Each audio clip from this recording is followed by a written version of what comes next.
Question number 6 दिया हुआ है, mister Kasam runs a small business of making earthen pots. ठीक है, मिस्टर कासम है वो एक छोटा सा बिजनेस चलाते हैं जिसमें वो पॉट्स बनाते हैं। ठीक है, मिट्टी के बर्तन बनाते हैं, मिट्टी के मटके बनाते हैं। He makes certain number of pots on daily basis. वो डेली कुछ नंबर ऑफ पॉट्स बनाते हैं। डेली या तो 10 बनाएंगे, 5 बनाएंगे, 10 15 बनाएंगे। ठीक है, वो कुछ नंबर ऑफ पॉट्स डेली बनाते हैं। वो कितना बनाते हैं ये एक्जैक्टली हमें नहीं पता है। ओके, फिर क्या बोला है, production cost of each pot is ₹40 more than 10 times the total number of pots he makes in one day. ठीक है, ये भी समझाता हूं मैं आपको। फिर उसके बाद बोला, if production cost of all pots per day is ₹600, find production cost of one pot and the number of pots he makes per day. यानी कि लास्ट में जो बोला है वो हमारा पहला स्टेप होता है। लास्ट में क्या बोला है, number of pots he makes per day कितना रहेगा वो फाइंड करना है, तो उसको हम कंसीडर कर लेते हैं एक्स। क्वेश्चन नंबर 6 है, कंसीडर करने पहला स्टेप है, लेट मिस्टर कासम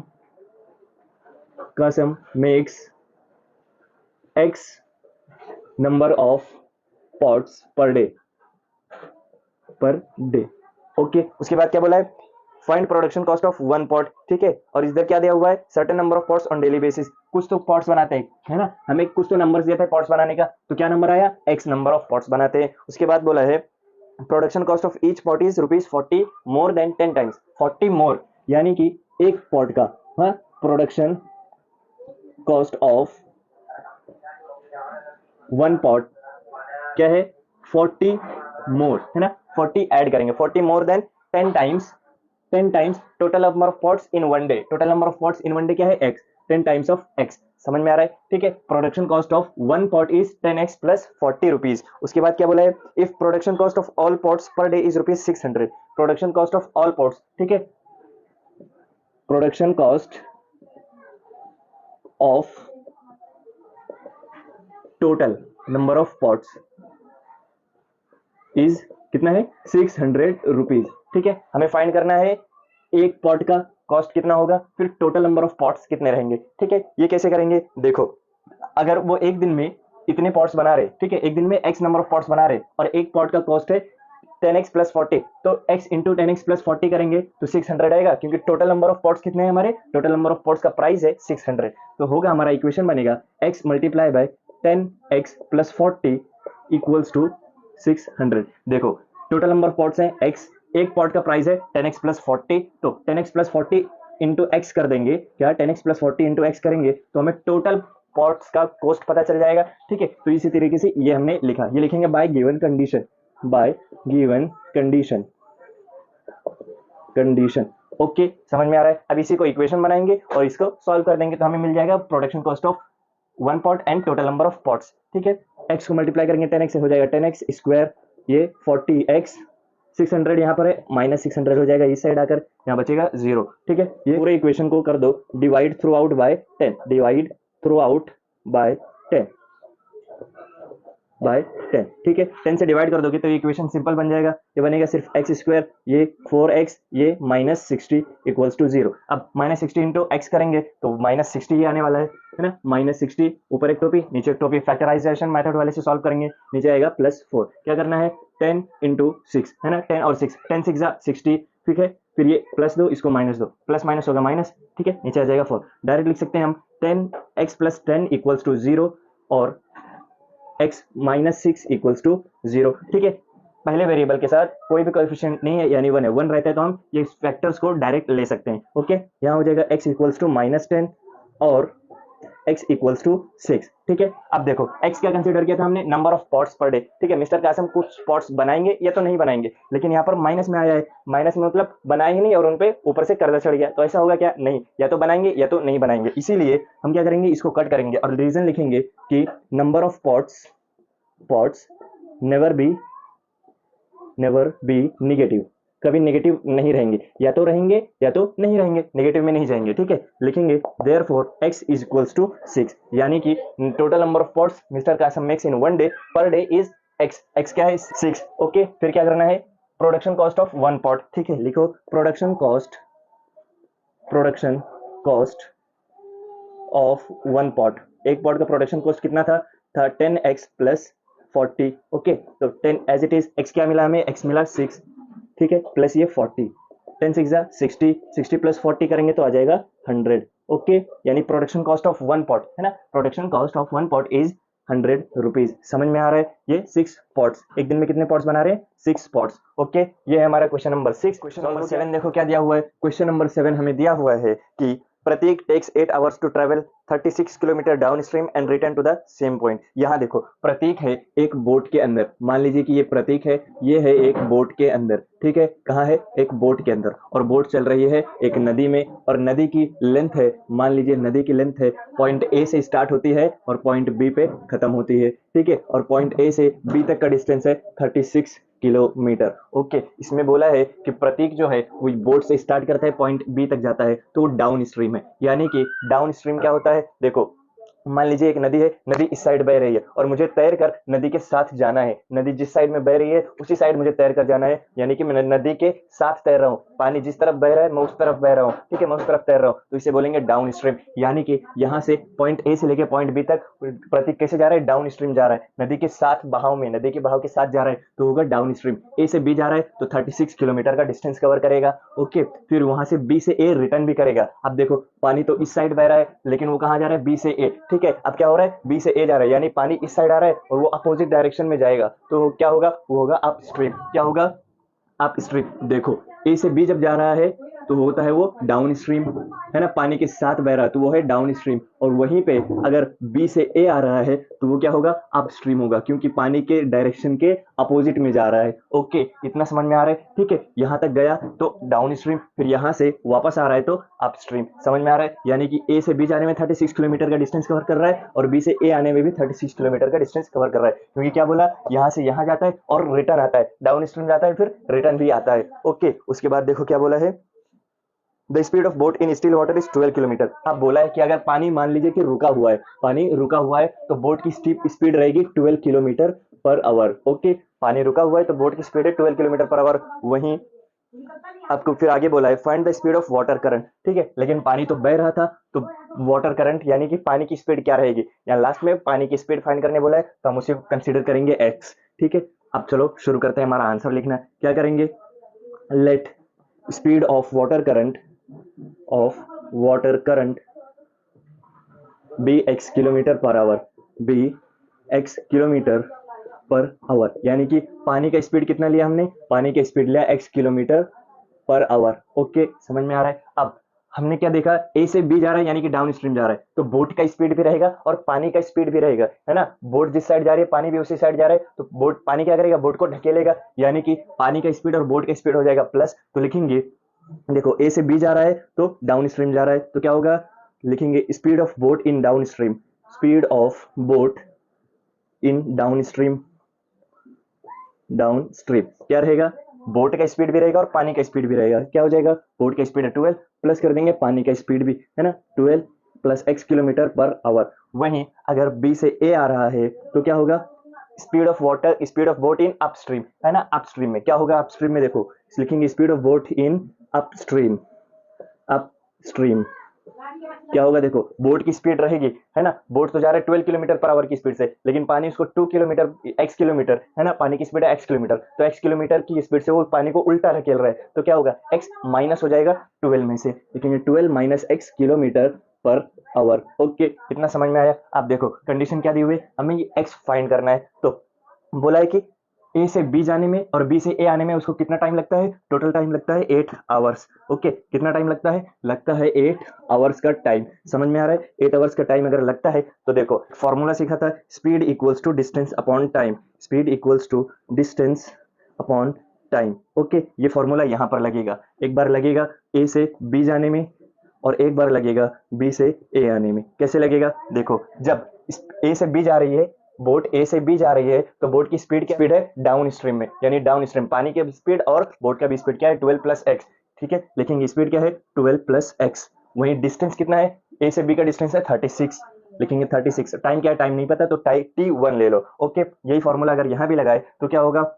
स्पीड है 12 माइनस एक्स, है ना, 12 माइनस एक्स अपस्ट्रीम में, बी से ए आ रहा है तो अपस्ट्रीम में आ रहा है और अपस्ट्रीम की स्पीड क्या है? 12 माइनस एक्स। ओके, क्या हो जाएगा? इक्वल्स टू डिस्टेंस कितना है? 36, टाइम हमें नहीं पता, t2 ले लो, ठीक है। अब क्या बोला है? यहाँ से यहाँ आने में हमारा टाइम है t1 और यहाँ से यहाँ जाने में हमारा टाइम है t2। अब दोनों टाइम कितना लगा? ए से बी जाने और बी से ए आने में 8 घंटे लगे, यानी कि अगर हम t1 की वैल्यू निकाल लें, t1 की वैल्यू हो जाएगी 36 upon 12 plus x, and T2 की वैल्यू हो जाएगी 36/12 माइनस एक्स। ओके, और यहाँ पर अगर हम T1 प्लस T2 करें तो क्या मिलेगा हमें 8 आवर्स मिलेगा। समझ में आ रहा है? देखो A से B जाने में T1 का टाइम है, B से A आने में T2 का टाइम है, लेकिन क्वेश्चन में बोला है कि A से B जाने और B से A आने टोटल टाइम हमको 8 घंटे लगे, तो ये कंडीशन आ जाएगी। ओके, इस कंडीशन के हिसाब से हमारा इक्वेशन क्या बनेगा, T1 प्लस T2, T1 क्या है 36/12 प्लस एक्स है, तो प्लस कर देंगे T2 से, T2 क्या है 36/12 माइनस एक्स है, इक्वल्स टू 8 आएगा।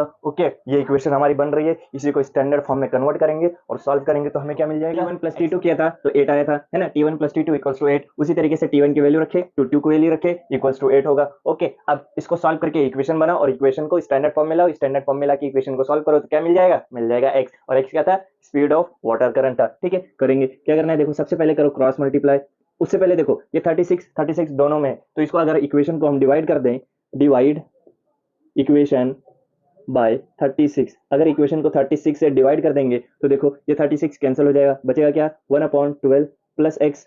उसी तरीके से यहाँ भी 36 को डिवाइड कर दिए तो बचेगा क्या, बचेगा 1/12 माइनस एक्स। यहाँ भी 8 को डिवाइड कर दिया अगर 36 से तो क्या होगा, 4 2 जा 8, 4 9 जा 36, आएगा 2/9। ठीक है, क्या आया 2/9। अब देखो इसको हम क्रॉस मल्टीप्लाई करेंगे इस तरीके से, 1 इंटू 12 प्लस एक्स क्या हो जाएगा 12 प्लस एक्स। ठीक है, फिर प्लस का साइन, 1 इंटू 12 माइनस एक्स हो जाएगा 12 माइनस एक्स। ठीक है, अपॉन, अब इसको इससे मल्टीप्लाई करना है।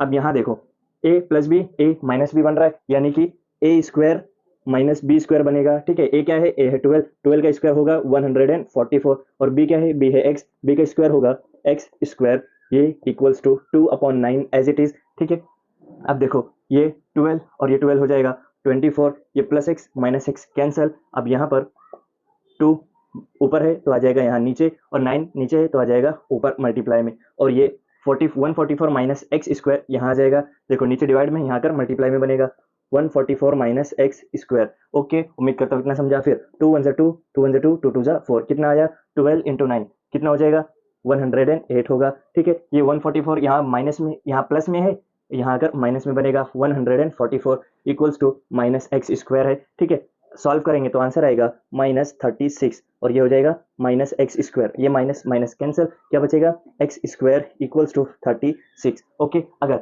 यहाँ करें हम taking square root on both side, मैं यहाँ करता हूँ, क्या होगा, लिखेंगे taking square root on both sides, तो क्या लिखेंगे, ये देखो 36 पे रूट आ जाएगा, और इस x का क्या होगा, स्क्वायर हट जाएगा, और ये रूट प्लस में भी आ सकता है माइनस में भी आ सकता है। ठीक है, फिर क्या करेंगे, 36 रूट से बाहर आ जाएगा तो बनेगा +6 या फिर -6, और ये x रहेगा, यानी x की वैल्यू या तो +6 होगी या फिर x की वैल्यू -6 होगी। लेकिन हमने क्या फाइंड करना है, स्पीड ऑफ वाटर करंट, यानी पानी की स्पीड। तो पानी या तो बहेगा या तो रुका रहेगा, या तो स्टिल रहेगा या तो फ्लो करेगा, लेकिन माइनस में जाएगा क्या, नहीं जाएगा, इसके लिए ये -6 कैंसिल हो जाएगा। लिखेंगे speed of water is never negative. Okay, फिर उसके बाद लिखेंगे therefore x is equals to, क्या है, x इक्वल्स टू 6। ओके, समझ में आ रहा है, यानी कि आंसर क्या आएगा, the speed of water current is 6 kilometre per our. Okay, समझ में आया, यह हो गया हमारा आंसर, और सॉल्व हो गया क्वेश्चन नंबर 7। अब करते हैं, दिया हुआ है कि Pinto takes 6 days more than days of Nishu to complete a certain work, यानी कि अगर निशु, देखो क्वेश्चन के हिसाब से हम मान ले अगर कि, देखो लास्ट में क्या दिया हुआ है, how many days would it take to complete if they work alone, यानी कि अगर हम मान ले कि let Nishu takes x days to complete a work। Okay, तो पहले सेंटेंस में देखो क्या बोले, Pintu takes 6 days more than Nishu, अगर हमने निशु का कंसिडर किया x डेज तो पिंटू का क्या हो जाएगा, therefore Pintu will take 6 more days, यानी कि 6 को ऐड करना है, 6 ज्यादा है ना, किससे, निशु से, निशु x ले रही है तो पिंटू x + 6 लेगी, यानी कि वो टाइम उतना लेगी और 6 दिन ज्यादा लेगी। Okay, x + 6 days to complete A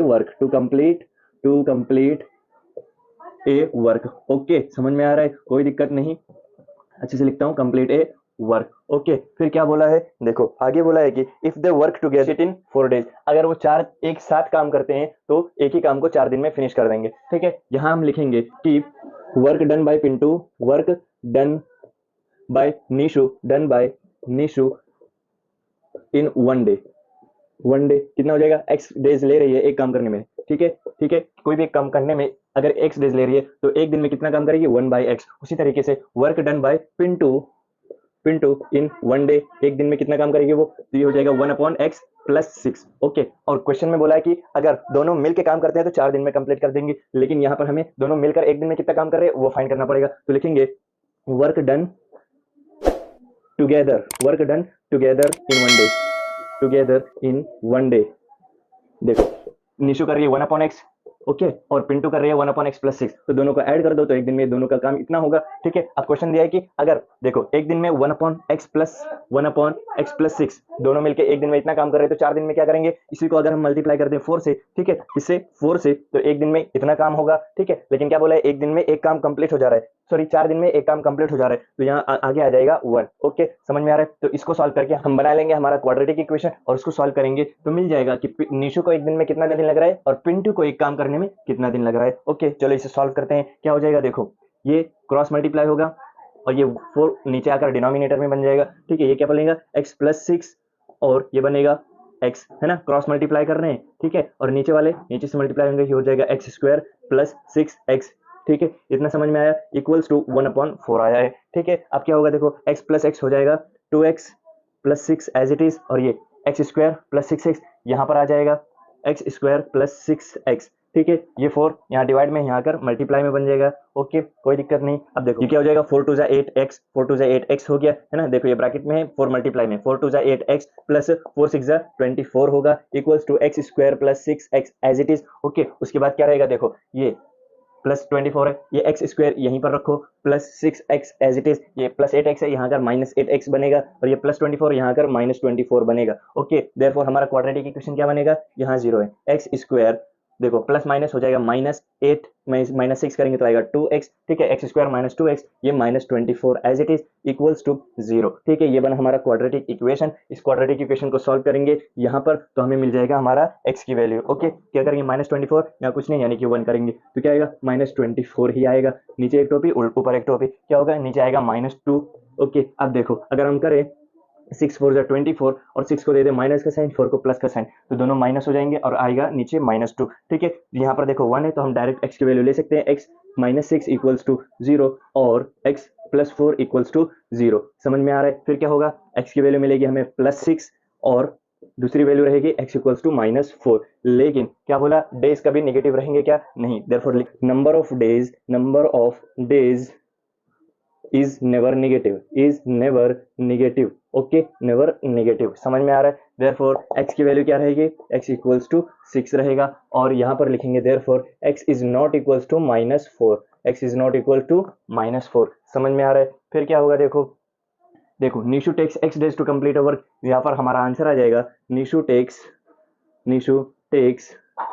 6 days, x यानी 6 days to complete a work, 6 days to complete a work. Okay, उसी तरीके से पिंटू कितना लेगी, पिंटू टेक्स कितना, x + 6, यानी कि देयरफॉर 6 + 6 = 12 days, कितना, 12 days to complete a work. समझ में आ रहा है। तो सॉल्व हो गया हमारा नंबर 9। देखो क्या दिया हुआ है, क्वेश्चन नंबर 9 हमें दिया हुआ है कि if 460 is divided by a natural number, quotient is 6 more than 5 times the divisor and remainder is 1, find quotient and divisor। क्या फाइंड करने बोला है, क्वेश्चन और डिवाइजर। तो हम यहाँ कंसीडर करेंगे, लेट डिवाइजर बी x। अगर डिवाइजर x है तो क्वेश्चन क्या रहेगा, 6 मोर, यानी कि 6 ज्यादा यानी ऐड करेंगे उसमें किससे, 5 टाइम्स द डिवाइजर है x, इसको मल्टीप्लाई कर दो 5 से, 5x हो जाएगा। ओके, ये क्या बनेगा हमारा, ये बनेगा क्वोशिएंट। ठीक है, समझ में आ रहा है। ओके, कोई दिक्कत नहीं। फिर उसके बाद क्या बोला, रिमाइंडर इज 1, रिमाइंडर कितना रहेगा, रिमाइंडर रहेगा 1। ठीक है, किसको डिवाइड करना है, 460, तो 460 बनेगा हमारा डिविडेंड। लिखेंगे डिविडेंड कितना रहेगा, 460। ओके, अब देखो हम किसी भी नंबर को डिवाइड करते हैं तो जिससे डिवाइड करते हैं वो होता है x, सॉरी वो होता है डिवाइजर, ठीक है, वो होता है डिवाइजर, और जिसको डिवाइड करते हैं उसको बोलते हैं डिविडेंड। ओके, फिर जो हमारा ऊपर आंसर आता है उसको बोलते हैं हम क्वोशिएंट, ठीक है, ये है डिवाइजर। ओके, ये है डिविडेंड, समझ में आ रहा है। अब जो हमारा आंसर नीचे आता है ये रहता है हमारा रिमाइंडर, समझ में आ रहा है, कोई दिक्कत नहीं, ये समझा, ठीक है। जिसको डिवाइड करते हैं वो डिविडेंड, जिससे डिवाइड करते हैं वो डिवाइजर, ये क्या है, डिवाइजर। ओके, फिर जो ऊपर आता है उसको बोलते हैं क्वेश्चन, जो नीचे आता है उसको कहते हैं रिमाइंडर। ओके, अब देखो यहाँ भी एक फॉर्मूला है हमारे पास, फॉर्मूला है dividend equals to quotient into divisor plus remainder. Okay, ये फॉर्मूला आपको याद करना पड़ेगा, क्या करना है, ये फॉर्मूला याद करना पड़ेगा। ओके, अब देखो डिविडेंड क्या है हमारे पास 460, क्वेश्चन क्या आया, क्वेश्चन है 5x plus 6, 5x plus 6, divisor क्या है, डिवाइजर है हमारा x, है ना, डिवाइजर देखो x कंसिडर किया हमने। ओके, फिर प्लस क्या करना है, रिमाइंडर, रिमाइंडर क्या आया, रिमाइंडर है हमारा 1, देखो। ओके, अब इसको सॉल्व करो, ये इक्वेशन बन रहा है, इसको सॉल्व करके एक स्टैंडर्ड फॉर्म में इक्वेशन आएगा, ये देखो 460 एज इट इज, ये x मल्टीप्लाई होगा पूरे इससे 5x प्लस 6 से, ठीक है, क्या हो जाएगा, देखो x इंटू 5x करेंगे तो आएगा 5x स्क्वायर, और x इंटू x कर 6 करेंगे तो आएगा प्लस 6x, और ये प्लस 1 एज इट इज, समझे। अब क्या होगा, 5x square plus 6x plus 1, ये देखो ये क्या है 460, यहाँ प्लस में है, यहाँ कर माइनस में बनेगा, समझ में आ रहा है। अब ये बनेगा, अच्छे से लिखता हूँ मैं यहाँ से, 5x स्क्वायर प्लस 6x, ये देखो प्लस माइनस होगा, माइनस आएगा, माइनस 460 माइनस 1 करेंगे तो आएगा 459, 459 इक्वल्स टू 0। ओके, ये समझ में आया, ये बन गया हमारा इक्वेशन एक स्टैंडर्ड फॉर्म में, ठीक है। इस इक्वेशन को सॉल्व करके हमें x की वैल्यू मिलेगी, कैसे करेंगे, देखो इस 459 को मल्टीप्लाई करो 5 से, मल्टीप्लाई करेंगे 5 से तो हमारा आंसर आएगा, आंसर आएगा 2295 माइनस में। ओके, अब इसका क्या करना है, फैक्टर्स ढूंढने हैं, और नीचे क्या आना चाहिए, प्लस 6 आना चाहिए। इसको करेंगे फैक्टराइज, 2295 फैक्टराइज करेंगे, देखो करेंगे 5 4 जा 20, 2 बचा है, 5 5 जा 25, कितना बचा, बचा है 4, 5 9 जा 45, फिर करेंगे 3 से, 3 1 जा 3, 3 5 जा 15, 3 3 जा 9, फिर करेंगे 3 से, 3 5 जा 15, 3 1 जा 3, फिर करेंगे डायरेक्ट 51 से कर दो, ठीक है, 51 1 जा 51। अब ये देखो 53 इंटू 5 इंटू 3 हो जाएगा 15, 15 इंटू 3 हो जाएगा 45, ये 45 और ये 51।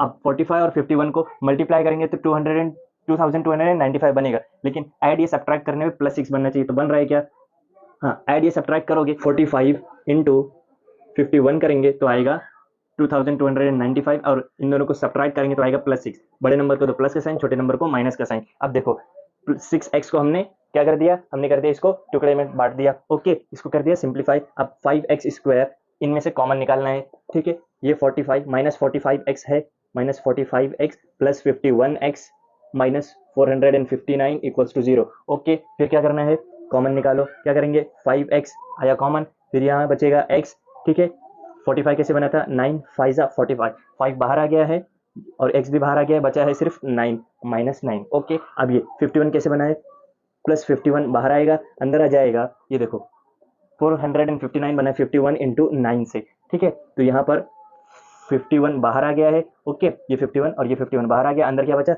ये x और ये 9, ठीक है, 9 है प्लस में, सॉरी माइनस में 9 है, ठीक है, ये देखो ये प्लस में है और ये माइनस में है, दोनों को मल्टीप्लाई करेंगे तो आएगा माइनस 459, ठीक है, माइनस 9 अंदर है, समझ में आ रहा है, इक्वल्स टू 0। फिर उसके बाद क्या, 5x प्लस 51 इक्वल्स टू 0 लिखेंगे, या फिर लिखेंगे x minus 9 equals to 0। Okay, इसको अगर आगे सॉल्व करेंगे तो क्या आएगा आंसर, देखो यहाँ करता हूं मैं, क्या है 5x माइनस 51 इक्वल्स टू 0, ठीक है, तो यहाँ बन जाएगा x इक्वल्स टू 51 अपॉन 5, ठीक है, समझ में आ रहा है, ये देखो ये प्लस में है, ये यहाँ कर माइनस में बनेगा। ओके, तो x की वैल्यू क्या आई, माइनस 51 अपॉन 5, और x की वैल्यू क्या आएगी, x की वैल्यू है x माइनस 9, x है x माइनस 9 इक्वल्स टू 0, तो x बन जाएगा प्लस 9। ओके, अब यहाँ देखो हमें क्या फाइंड करना है, हमें फाइंड करना है ये जो डिवाइजर है, डिवाइजर कभी भी नेगेटिव नहीं जाएगा, तो ये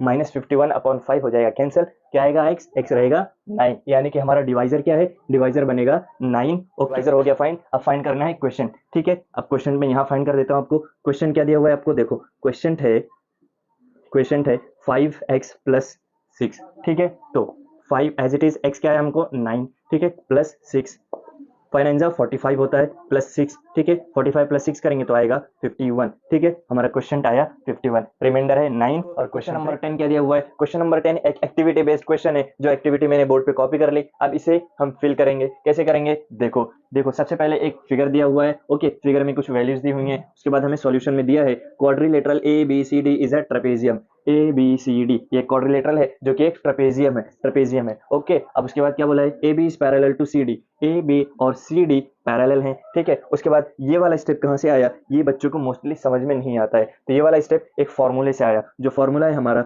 हाफ इंटू, यहाँ नहीं मैं यहाँ लिखता हूँ, फॉर्मूला है area of trapezium, area of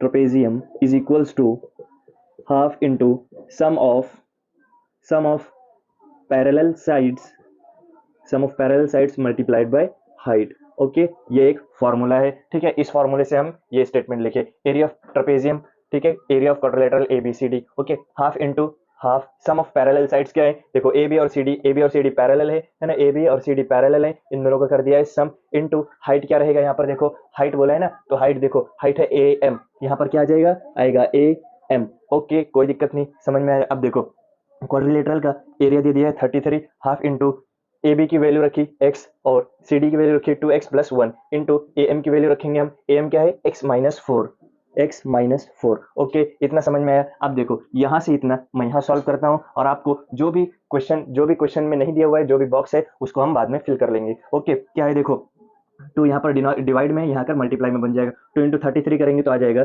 66 equals to, फिर यहाँ क्या बचेगा 1 बचेगा, कोई दिक्कत नहीं 1 नहीं लेंगे तो भी, फिर यहाँ क्या है 3x + 1, देखो 3x + 1, ओके। फिर इसके बाद ब्रैकेट में रहेगा, यहाँ क्या है देखो x - 4 एज इट इज, ठीक है, x - 4, समझ में आ रहा है। अब इसे हम आगे सॉल्व करते हैं, देखो ये 66 एज इट इज रहेगा, ये 3x + 1 मल्टीप्लाई होगा इस पूरे ब्रैकेट से, या फिर x मल्टीप्लाई होगा पूरे ब्रैकेट से, हम इसको इससे मल्टीप्लाई करते हैं, x मल्टीप्लाई बाय 3x करेंगे तो आएगा 3x², और x मल्टीप्लाई बाय 1 करेंगे तो आएगा 1x, यानी कि सिर्फ x लिखेंगे तो भी चलेगा, x, ओके। फिर ये -4 मल्टीप्लाई होगा पूरे ब्रैकेट से, -4 × 3x करेंगे तो क्या आएगा, -12x, ओके। फिर -4 × 1 करेंगे तो क्या आएगा -4, ओके, इतना समझा। अब ये देखो आगे कैसे सॉल्व होगा, 3x² एज इट इज, ये देखो प्लस 1x है और -12x है, आ जाएगा -11x, okay, plus minus minus होगा, ये -4 एज इट इज। अब क्या करेंगे, देखो ये स्क्वायर है, 3x² as it is, -11x as it is, -4, ये +66 है, यहाँ कर -66 बनेगा, ओके।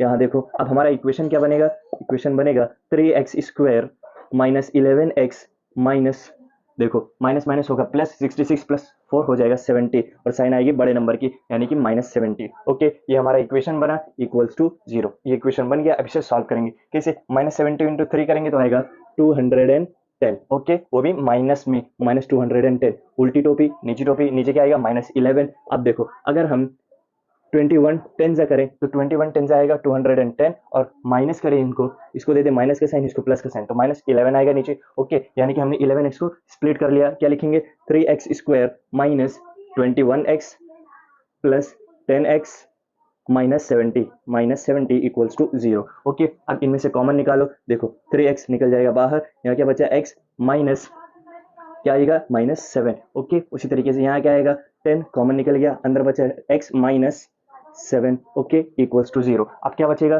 देखो 3x + 10 यहाँ आएगा, और x - 7 यहाँ आएगा इक्वल टू 0। अब 3x + 10 इक्वल्स टू 0 लेंगे, या फिर और x - 7 इक्वल्स टू 0 लेंगे। उसके बाद क्या होगा, x की वैल्यू आएगी -10/3, है ना, देखो +10 है, यहाँ कर -10 बना, 3 मल्टीप्लाई में यहाँ कर डिवाइड में बना, उसी तरीके से, और x की वैल्यू आ जाएगी +7, ओके। इतना समझ में आया, ओके, कोई दिक्कत नहीं। अब देखो इसको हम बॉक्स में फिल करते हैं। अब देखो यहाँ क्या है 3x², ये भी बचा है ना, यहाँ क्या आएगा, देखो यहाँ आएगा हमारा 66, ओके। फिर यहाँ 3x² माइनस, 2 बॉक्स दिए हुए हैं तो हम यहाँ लिखेंगे -11x - 70, माइनस प्लस -11x करेंगे यहाँ पर, -11x और यहाँ आ जाएगा -17। ओके, फिर क्या आएगा, कॉमन निकालना है अभी। देखो कॉमन क्या निकला, x -7 है ना, 3x है, फिर x -7 लिखे,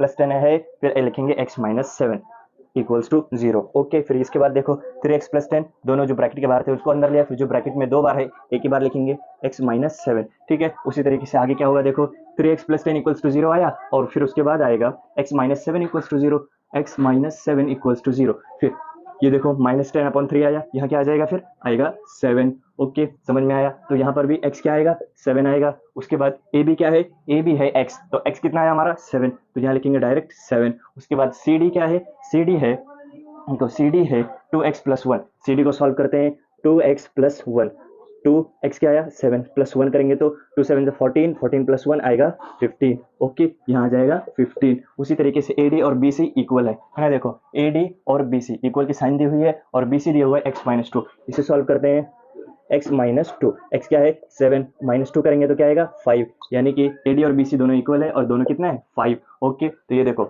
सॉल्व हो गया बहुत ही आसानी से हमारा क्वेश्चन नंबर 10 भी। ठीक है, तो इसी के साथ खत्म हो गया हमारा पूरा चैप्टर क्वाड्रेटिक इक्वेशंस। ठीक है, 2.6 लास्ट एक्सरसाइज था, लास्ट एक्सरसाइज के पूरे 10 क्वेश्चन सॉल्व हो गए। ठीक है, अब मिलेंगे नेक्स्ट वीडियो में, तब तक के लिए बाय बाय।